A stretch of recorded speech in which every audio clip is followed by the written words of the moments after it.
Bem-vindos, senhoras e senhores, a essa droga de canal. Eu sou o Lucas e você já sentiu a ira de uma vingança justa? Vista o seu melhor calçado para pisotear ventre os tiranos e vamos falar do livro do clã Brujah. What's your plan for tomorrow? Are you a leader or will you follow? Are you a fighter or will you cower? It's our time to take back the power. Quero começar esse vídeo agradecendo ao Rodrigo Pontes lá do Fábulas Cotidianas RPG. Quando eu tive aquele bug safado no meu computador, o cara veio correndo perguntar se eu precisava de alguma ajuda. E cara, pô, é muito legal ver a galera disponível pra ajuda quando você precisa. Então, mano, um abraço bem grande aí pra você, muito obrigado de verdade. E outra coisa muito menos importante do que eu acabei de dizer é que se você se importa religiosamente com a ordem dos livros aqui apresentados, eu devo dizer que eu coloquei os livros um pouco fora de ordem. Esse livro que a gente vai ver hoje, ele veio antes de Who's Who Among Vampires, porque no final do livro da versão em inglês a gente tem um anúncio do lançamento de Who's Who. Eu peço perdão, eu realmente não sabia. Eu só tinha a versão em português e quando eu comprei o PDF para fazer esse vídeo aqui, eu tive essa surpresa. Mas eu espero que vocês entendam, o conteúdo é o mesmo, então bora pro livro que é o que interessa. Não muito diferente da organização do clã Brujah em si, a gente vê que o livro também é um pouco desorganizado.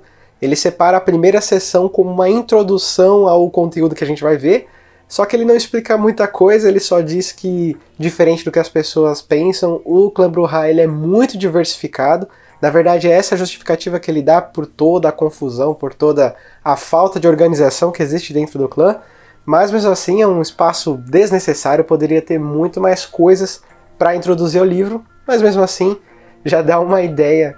Eu acredito que não foi proposital, mas já dá uma ideia da incorporação do que a gente vê no texto em si, no livro em si, né? E depois a gente vê essa história, logo em seguida, de um tal de Dre, que é D-R-E, que ele acaba passando por um abraço, ele tá perdidão. E o Critias, lembra desse Critias? Eu falei dele lá em Chicago by Night. Ele tá instruindo esse cara sobre as facções, as organizações dos Brujah. Ele explica sobre os iconoclastas, explica sobre os idealistas, enfim, fala sobre Cartago rapidamente, e depois ele diz que ele foi abraçado por um tal de Jack Sorridente, a gente vai falar desse cara, e que ele deveria procurar um tal de Damien, que a gente também falou dele lá em Chicago by Night, para procurar mais respostas sobre o clã, que ele é um cara muito confiante, muito confiável, aliás, e que ele vai ajudar esse Dre para saber mais sobre o clã dele. As informações elas são, claro, muito rápidas, é uma forma de narração, ele não é explicativo, ele tá ali, é um diálogo na verdade que tá acontecendo, é o Critias explicando para ele essas coisas, mas é muito rápido, coisa de 1 a 2 páginas, e então a gente parte realmente para uma linguagem mais explicativa, e a gente não tem mais personagens, a gente tem a explicação direta do que se compõe o clã Brujah.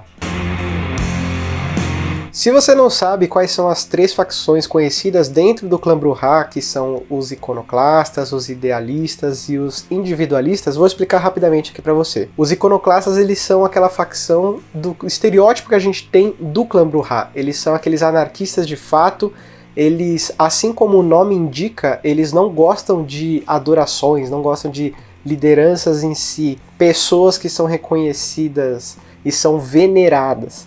Então eles são realmente anarquistas, eles não gostam de serem manipulados por ninguém e geralmente, como aqui no livro deixa bem claro, eles gostam de destruir as coisas e bagunçar as cidades dos príncipes da Camarilla. Enquanto os individualistas eles já operam para conseguir alguma coisa produtiva dentro do próprio clã.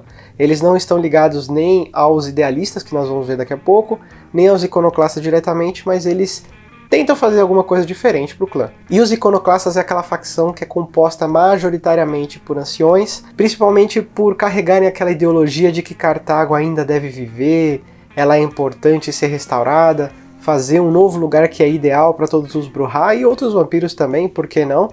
E eles tentam convencer ali os outros vampiros do clã a fazerem o que eles querem. E é claro que os iconoclastas estão cagando e andando pro que foi Cartago. Acredito que felizmente os iconoclastas eles são em muito maior número que todas essas 2 outras facções, e eles tocam o barco, tocam a não-vida como eles bem entendem. E já que a gente falou de Cartago, então vamos falar um pouco antes até mesmo de Cartago para a gente entender o que é o clã Brujah e todas essas ideologias que cercam esse clã tão rebelde, né? Então a gente volta lá na segunda cidade, houve uma grande revolta e dizem que o antediluviano Brujah é que foi o responsável por essa revolta, né?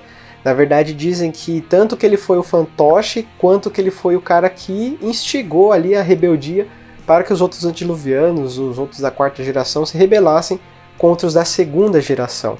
Mas existem algumas histórias que dizem o contrário. Dizem que, na verdade, o responsável por toda aquela agitação foi Troile, e Troile seria a cria direta do antediluviano, ou seja, de quarta geração, e aí nós temos as especulações de que ele tenha diablerizado o próprio senhor, se tornado de terceira geração e fugido da cidade para que ele pudesse montar o seu próprio clã. Ele mesmo que fez aquela rebeldia na segunda cidade. Depois desse ato de traição do Troile, a gente tem a fuga dele. Aqui diz que ele fica vagando pela Europa e pela Ásia, até que ele encontra Cartago. Cartago, gente, fica no norte da África, tá? Fica ali no mar Mediterrâneo. Cartago era uma civilização colonizada, vamos dizer assim, pelos fenícios. Se você não sabe quem foram os fenícios, vale muito a pena você dar uma pesquisada e você vai se surpreender um pouco em relação às religiões que eles seguiam, porque você vai encontrar muitas ligações com os Bali, mas isso é assunto para outro dia. Se você quiser saber mais, corre lá no Segredos de Narrador do Rô Amadeu. Mas voltando ao assunto, Troile chega em Cartago e ele percebe que aquela civilização é aquilo que a segunda cidade deveria ter sido. Ali ele encontra uma liberdade que ele não tinha anteriormente e lá ele se instaura.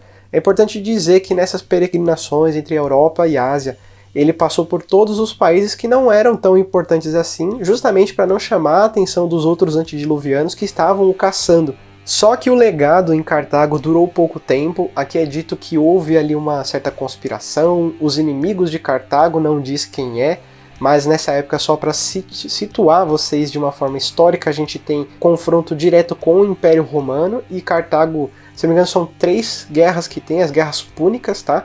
Eu cheguei a falar um pouco dessas guerras lá em Chicago by Night. Essas guerras púnicas teve como final a vitória de Roma. E Troile aqui no cenário de Vampiro à Máscara é dito que ele também morre. Na verdade ele é presumido morto. O que acontece? As pessoas que destroem a cidade, elas queimam tudo e salgam a terra para que nada pudesse crescer e coisa e tal. Mas também é dito que salgam a terra para que, se algum vampiro tentou escapar do massacre que aconteceu lá, se fundindo a terra com o sal e com alguns rituais mágicos, ninguém mais poderia sair. Assim, Cartago destruída, os Brujah começam a se espalhar por todos os cantos do mundo, e então há uma característica um tanto quanto peculiar. As pessoas não se lembravam de que os Brujah eram tão viscerais, tão brutais como eles começaram a se portar nas cidades, eles começaram a ser indesejados nos locais. Muitas pessoas acreditam que esse comportamento tenha sido como o último suspiro do antediluviano, no caso do Troile, e ele simplesmente virou, ele soltou essa raiva para que todos os outros membros do seu clã sentissem a raiva da queda de Cartago. Outros dizem simplesmente que foi uma maldição. O Rô Amadeu lá no Segredo de Narrador fez um vídeo sobre a fraqueza dos Brujah. Aliás, Rô, cadê o resto, mano? Pô, tô curioso pra caramba. Dá uma olhada lá, vou deixar o link aqui embaixo pra você dar uma conferida. Mas voltando à história dos Brujah, também é dito que eles passaram a influenciar a humanidade de forma velada. E com a fundação da Camarilla é que eles começam a aparecer, a abrir um pouco mais as suas asas em relação às influências, a aparecer em movimentos sociais e coisa e tal. A gente vai ver um pouco mais disso quando a gente chegar na Rússia. Mas já que a gente tá falando de movimentos sociais, na verdade é aqui que acaba a história, e a gente vai se aprofundar um pouco mais em alguns núcleos, começando com a América.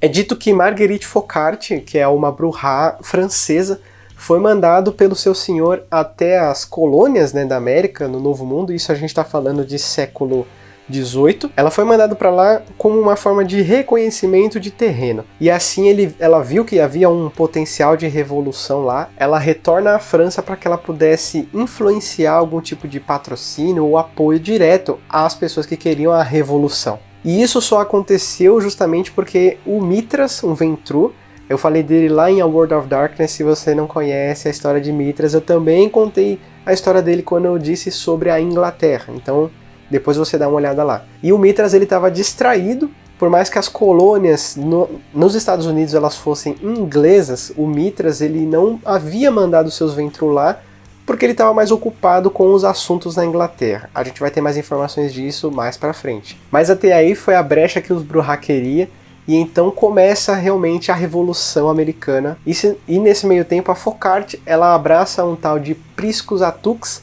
Esse cara é muito importante, ele existiu, ele participou das revoltas de Boston, ele foi a primeira pessoa que morreu no massacre de Boston, e aqui é dito que no momento em que ele estava moribundo ali, essa Focart ela retirou ele do campo de batalha, o abraçou e ele ajudou na Revolução. É dito que um cara que influenciou muito nessa Revolução foi o Critias. O Critias é uma cria direta de Meneleu. Eu acho que eu não falei do Critias no Chicago by Night, mas eu falei do Meneleu, então dá uma olhada lá depois.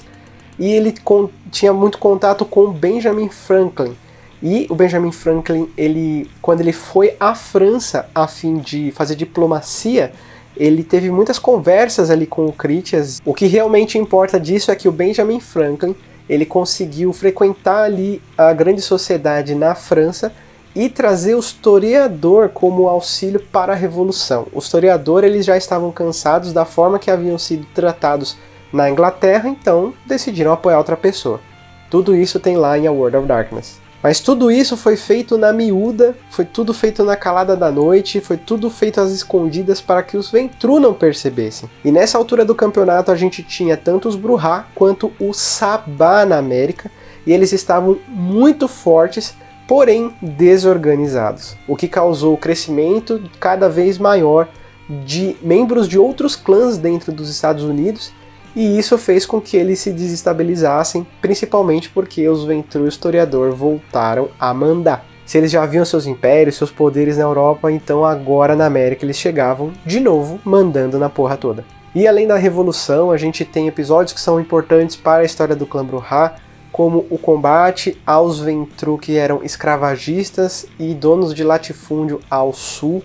Então nós temos de novo esse Crispus Attucks agindo ali para que libertasse os escravos, juntamente com alguns, numa aliança única que é dito, com os jovens de vários outros clãs, inclusive Ventrue, que eram contra aquele reinado opressor. E ao norte nós temos a batalha dos Brujah e o Sabá contra a Camarilla. Acontece que a Camarilla ela começou a crescer muito, como eu disse, eles eram muito desorganizados, e o Sabá acabou ficando no leste, enquanto que os anarquistas começaram a ser empurrados para o oeste.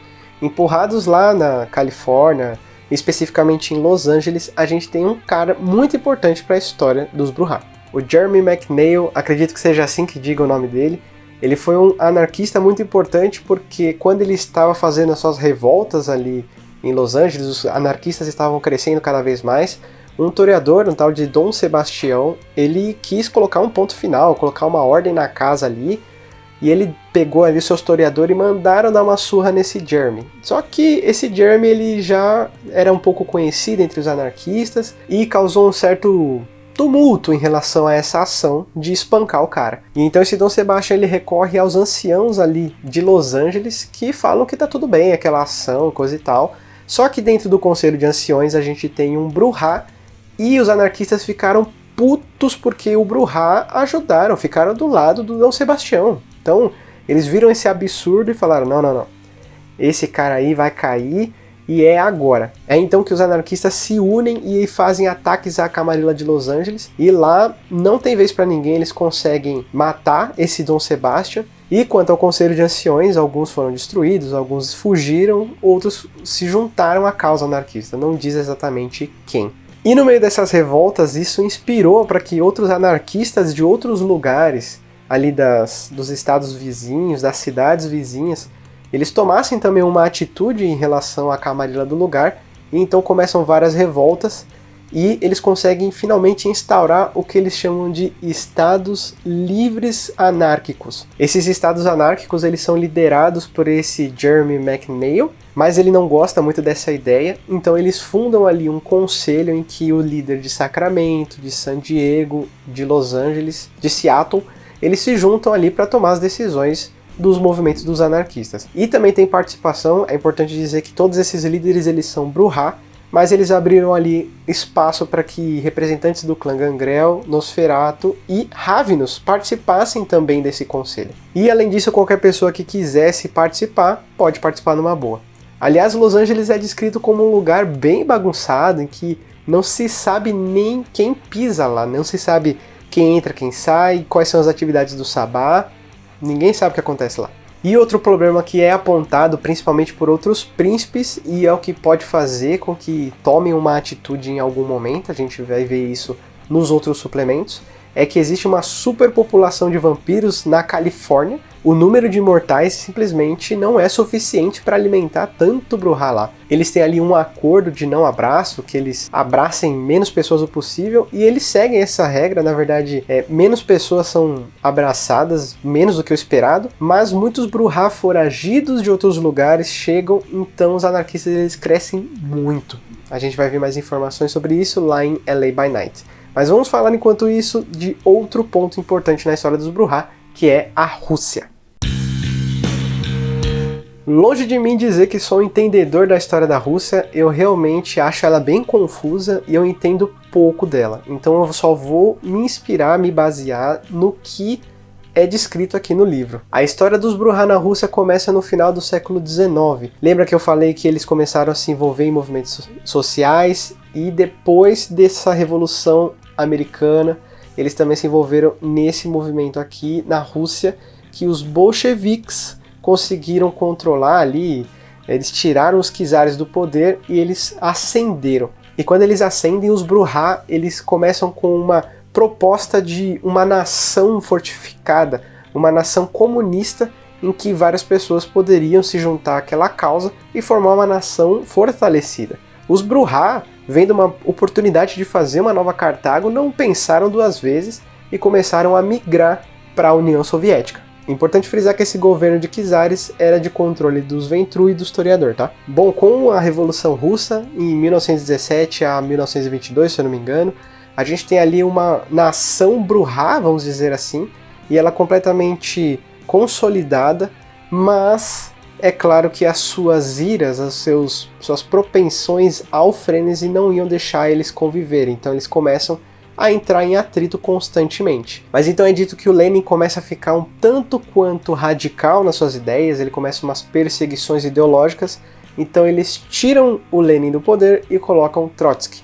Mas logo em seguida, um tal de Joseph Stalin dá o golpe no Trotsky e assume o poder. E durante o poder desse cara, mais de 10 milhões de pessoas são mortas, e aí começa a ficar uma situação realmente preocupante, causa uma cisão dentro do clã Brujah, ficam divididos entre apoio e confronto ao poder do Stalin. Mas muitos dos Brujah que apoiavam justamente porque eles se alimentavam ali nos gulags. Mais pra frente fica descoberta o contato que Stalin tinha com magos e o Sabá. É um ponto que eu não acho interessante, porque ter essa intervenção sobrenatural para justificar um ato atroz não é simplesmente, olha, ele é humano e ele fez esse negócio que nem mesmo vampiros pensariam em fazer. Eles descobrem esse contato e eles começam a pensar em um jeito de tirar ele do poder. Só que logo Adolf Hitler surge e eles decidem que é melhor para a política da União Soviética manter esse cara lá, e eles pedem ajuda aos outros clãs para combater Adolf Hitler. E aí eles fazem um contrato ali que é o Molotov-Ribbentrop, que é um acordo de não invasão à Rússia, né, não agressão, mas o Hitler, ele 2 anos, quebra esse contrato e ataca a Rússia. Depois da guerra, sem Stalin, a gente tem uma fragmentação dentro dos Brujah de novo, porque os mortais começam a ficar ambiciosos e eles querem um pedaço de poder para si. Então é aí que surge KGB, é aí que surge forças militares de investigação, científicas, e os Brujah estavam sempre por trás dessas fatias da União Soviética querendo alguma coisa para eles.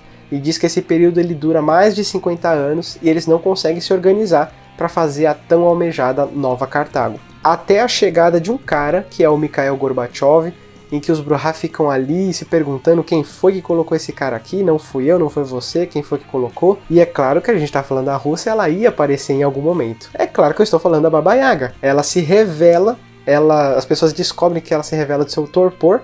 Ela diz que foi ela que colocou o Gorbachev ali, e ela falou, fui eu que coloquei, a gente vai acabar com esse negócio de União Soviética.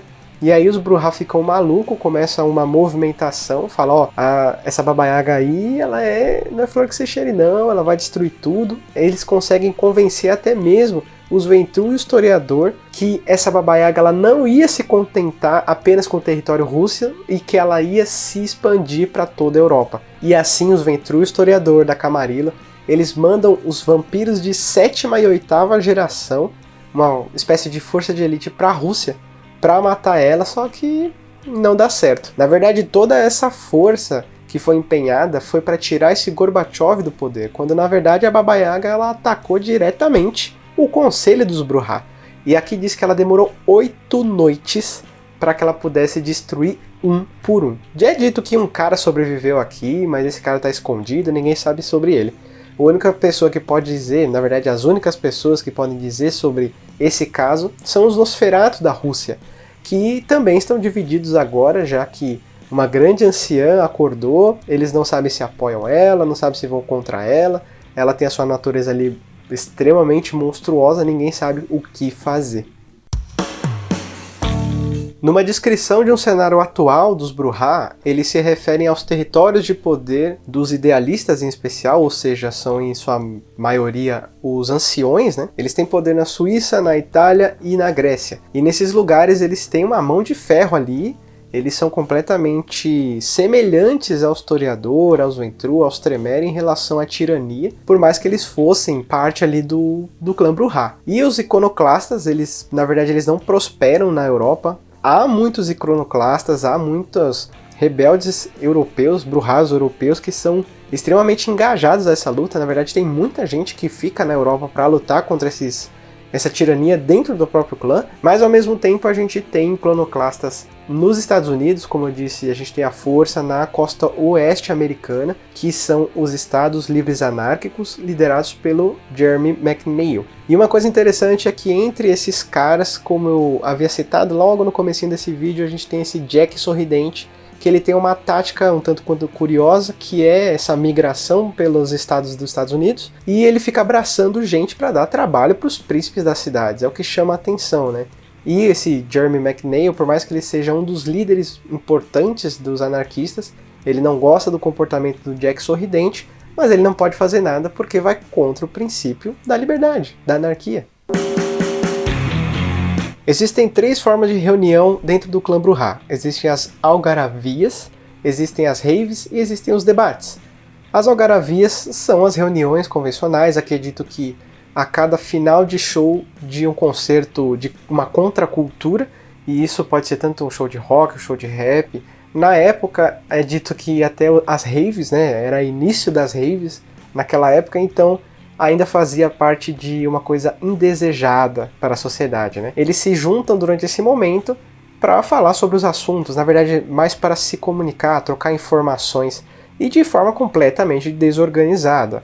Não há vez para falar, os anciões geralmente eles se apropriam do início dessas reuniões para falar o que eles têm que falar. Muitos anciões nem têm vez para falar porque, como os iconoclastas não gostam deles, então nem deixam eles falar, ficam vaiando, ficam cuspindo, jogando coisa, que é dito que joga até coquetel molotov nos caras para que eles saiam fora das reuniões. E a gente também tem os debates, que são um pouco mais calmos, vamos dizer assim, em que eles são feitos em lugares fechados. Pode ser uma sala de faculdade, pode ser um teatro, uma sala de aula de uma universidade vazia, em que um debate realmente acontece, os idealistas geralmente é que fazem esses debates, e que eles só acabam quando eles entram em consenso em relação ao que eles estavam debatendo. E aqui é dito que pode demorar até 1 mês para que um acordo seja feito. E finalmente as raves, que é dito que é uma reunião secreta. Você vai numa festa em que tem uma pista que vai te levar para a verdadeira reunião em que será feita. E muitas vezes essas reuniões são tão secretas, às vezes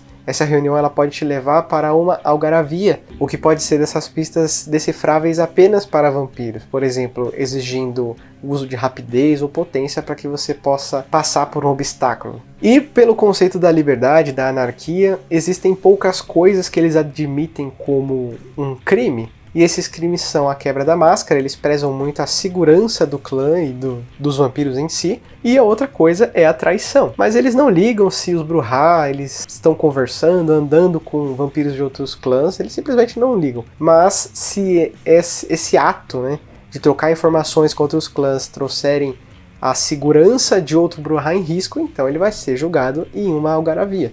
E muitas vezes essas punições, elas são feitas de forma bem severas. Você pode ser simplesmente estacado ao sol, ou pode ter os seus membros quebrados durante um espancamento, e é isso aí. O que eu acho muito curioso é que eles têm uma grande dificuldade em punir os Brujah que são poderosos, claro. Você acha mesmo que o ancião vai admitir ser punido por um bando de iconoclasta? É claro que o pau vai fechar. Então, muitas vezes os Brujah, eles se aglomeram ali, eles juntam um monte de gente para pegar um cara só.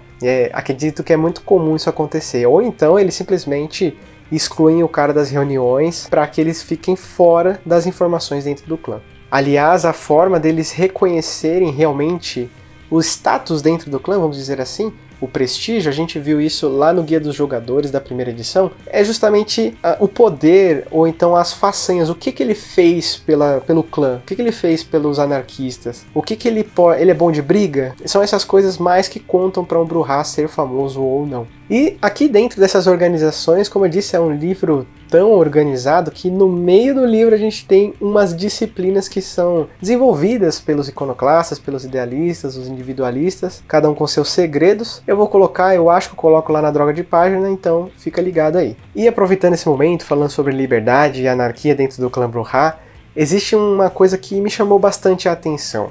No Guia dos Jogadores para o Sabá, é dito que os Brujah, eles debandaram no momento da formação do Sabá. E aí eles ficam um pouco de remorso quanto a isso, porque eles se juntaram a Camarilla. Mas veja bem, eles se juntaram a Camarilla, mas eles não são fiéis às tradições. A única tradição que eles realmente respeitam é a máscara. Aqui é dito que até mesmo Diabler é uma coisa que eles não entendem por que ela é tão condenável. Então não tem tanta diferença assim nos conceitos de libertação dos anciões que o Sabá tem. Mas eu acho interessante que pelo fato deles não se juntarem ao Sabá, eles se mantiveram eternamente anarquistas. Depois a gente tem a apresentação de modelos de personagens Brujah. Isso é muito importante para que jogadores e narradores, principalmente iniciantes, tenham um modelo ali de como que se espera fazer um Brujah, qual que é a ideia dos criadores de fazer, né, o clã Brujah. Só que tem um problema, que um desses estereótipos é o de um neonazista. Mesmo que você use como NPC,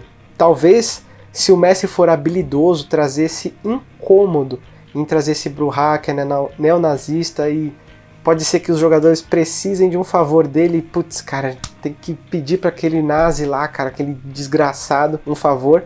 Aí é um elemento legal, porque ele não é controlado por algum jogador, ele não é um elemento frequente na mesa e ele não é desejado, ele não é um cara normal. Porque se a gente normalizar a presença de neonazista, então mas é opinião. Não, cara, é ódio que ele sente. A gente não pode permitir isso, porra. Mas chega de falar desse lixo, vamos falar agora dos Brujah de prestígio.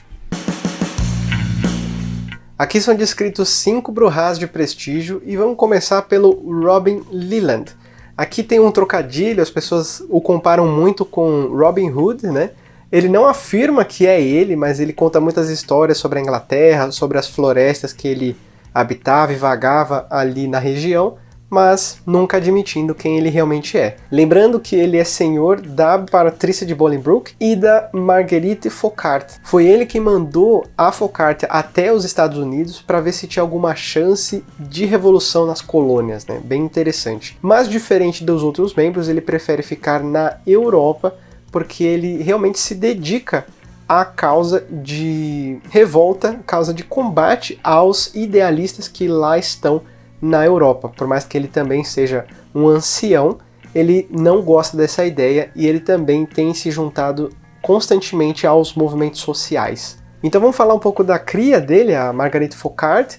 Ela era uma atriz, ela frequentava a alta cúpula da França e foi assim também que ela conseguiu convencer as pessoas a financiarem, a apoiarem o movimento da revolução lá.